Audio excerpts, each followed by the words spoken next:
Okay, so picking up off my last video with the Hangar 9 Hawk build. This wing's all finished, so the linkage is all in.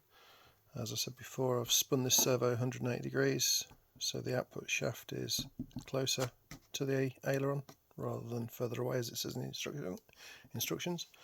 This is to get a more direct line that doesn't go through the servo mount using the inner hole here.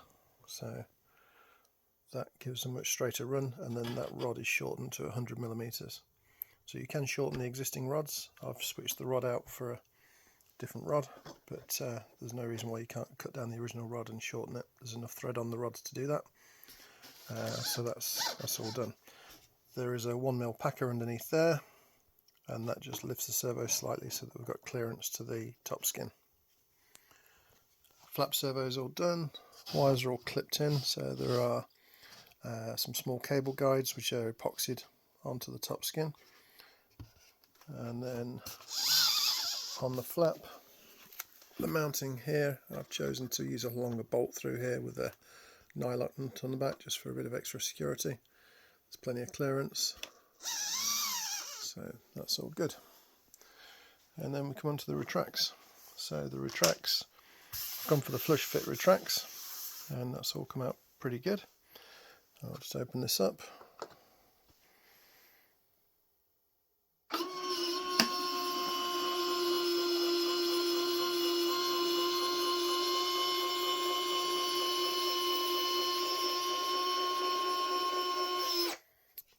So that all works pretty slick. So there's a couple of deviations from the manual. So in the manual it starts off with screwing the two springs in, which is fine, done that. And then it goes on to suggest gluing half of this top cap in. Wait for it to close again.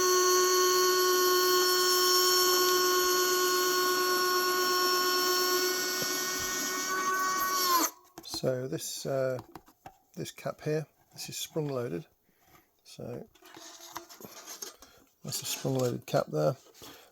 What I chose to do was to oil up the knuckles on the hinges, and I glued both hinges straight in, set it in nice and smooth around the edge, and just left a small gap here, and then drop this into the same groove so they sit in flush. Then it tells you in the instructions you need to make it up with a mixing stick. Yeah, I kind of didn't like that idea. They expect you to increase this edge by 5mm using a mixing stick glued to the bottom, and then use microballoons and epoxy, and then put a radius on this. So I kind of came up with a simpler idea. So we have a 3D printed profile. These have got some holes in here which have actually got some undercuts, so the epoxy locks into it, and that goes into there. So that nice radius just allows this gear door to ride up it, and it's much easier just to glue that straight on. So that's just a much quicker, easier job. That's just glued straight onto the bottom with 5mm epoxy. And then finally you can bolt the gear door on, and then this has just been glued on with some silicone. Close the door, let it line up nice, let it go off, and then that's it. Everything is pretty secure. So I need to make some guides for the wires, run the wires down, get some connectors on here, and that will see the wing done. One other tip I forgot, which was the underneath of here. I just ran a Dremel disc sanding drum just over here just to make them smooth, so that when this gear door rides up this one, it's nice and smooth. So I'll probably touch these screws in with some white paint later, but that's pretty much the install complete on the retracts. I did go around the bolts on the retracts and just re-Loctite them, so I think we're all good. Okay, so this is the other side as we go. So the two springs have been screwed in. So a little bit of cyano just to wet the holes, let that dry, screw the woods in, put the screws in, screw them in and leave them just a little bit proud so that the springs can move, and then offer the doors up. So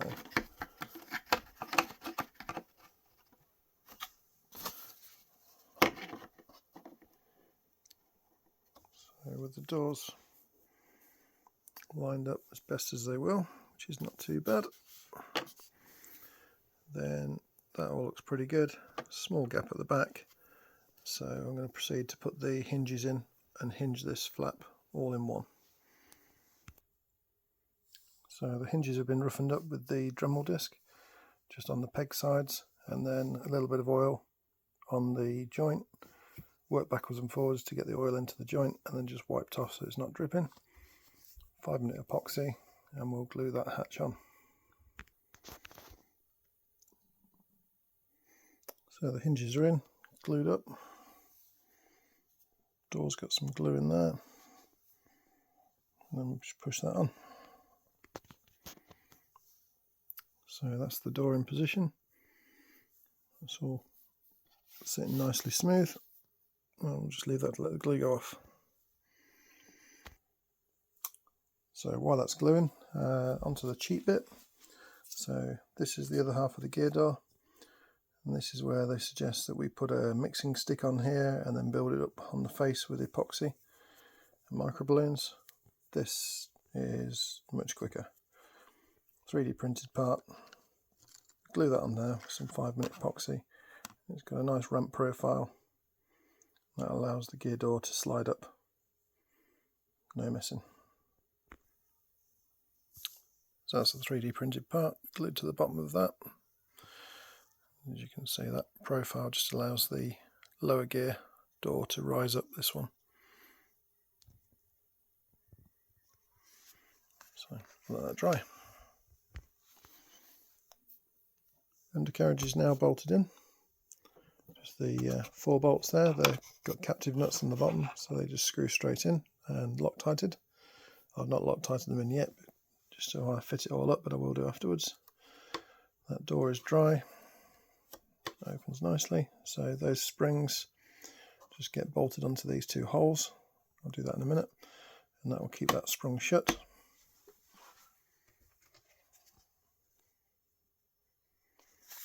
So this part is now ready.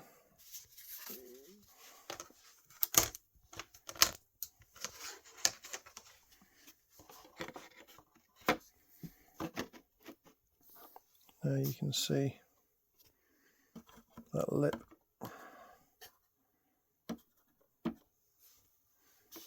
guides the other piece.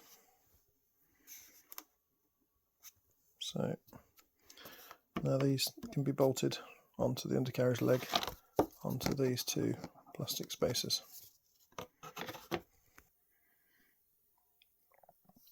So a small problem on this door, these pre-drilled holes are not straight. So these are fine for the door, these ones work, but these ones are nothing like straight, so I'm going to have to blank that hole and re-drill one lower down. The other side was fine, so just not quite lined up.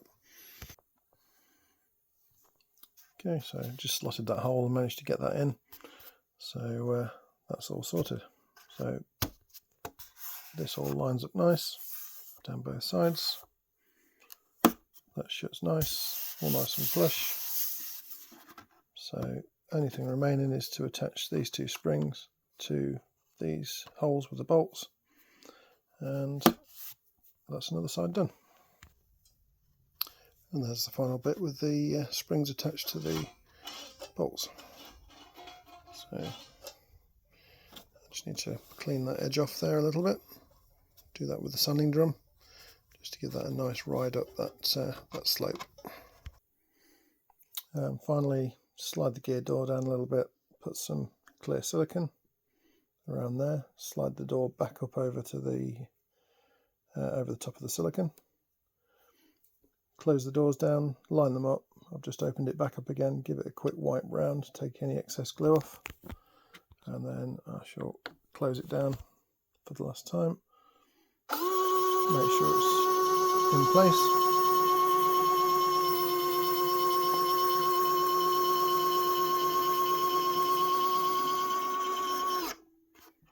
So at this point you can slide the door forward or backwards if you want to. So I've left it just short of the edge of the wing. That's all nicely lined up. That's all nice and flush. So that's it. We'll let that dry and we'll crack on with the other half.